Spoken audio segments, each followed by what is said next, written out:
ஓ! அரசியல் வாழ்க்கை முடிஞ்சது. இனி ஹிந்தி டியூஷன் தான் உங்க பொழப்பா? ஹிந்தி மொழிய யாரு திணிக்கிறா? யாராச்சும் ஒருத்தர காட்டுங்க பாப்போம் அப்படின்னு தொடர்ந்து பாஜக மாநில தலைவர் மிஸ்டர் அண்ணாமலை கேட்குறாருல. இந்த எச்சங்க எப்படி ஹிந்திய திணிக்கிறாங்கன்னு இந்த வீடியோல நீங்களே கொஞ்சம் பாருங்க. ஹிந்தி மொழியை யாரு திணிக்கிறா? யாராவது ஒருத்தர் காமிங்க பாப்போம். ஹிந்தி மொழியை யாரு திணிக்கிறார்கள் அப்படின்னு தொடர்ந்து பாஜக மாநில தலைவர் அண்ணாமலை கேட்கிறார்ல. இந்த எச்ச சங்கிங்க எப்படி ஹிந்திய திணிக்குது அப்படிங்கறத இந்த காணொளியில நீங்களே பாருங்க. ஒரு கையெழுத்துக்காக எந்த அளவுக்கு கீழே இறங்கி தரம் தாழ்ந்த அரசியலை இவங்க செய்யறாங்க அப்படிங்கிறதுக்கு இந்த காணொளி ஒரு உதாரணம். ஐயோ ஹிந்தி மொழியை திணிக்கிறாங்க, நாங்க ஆர்ப்பாட்டம் பண்ண போறோம். எப்படி ஹிந்தி மொழியை திணிக்கிறா? ஹிந்தி மொழியை யார் திணிக்கின்றார்?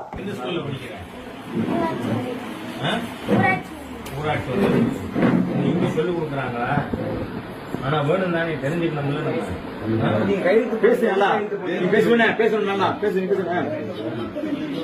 தெரியும். ஹிந்தி வேணுமா வேண்டாமா? ஹிந்தி வேணுமா வேண்டாமா? யாரு இதுல இப்ப ஹிந்தி படிக்கிறதுக்கு கிளாஸ்ல இருக்கு?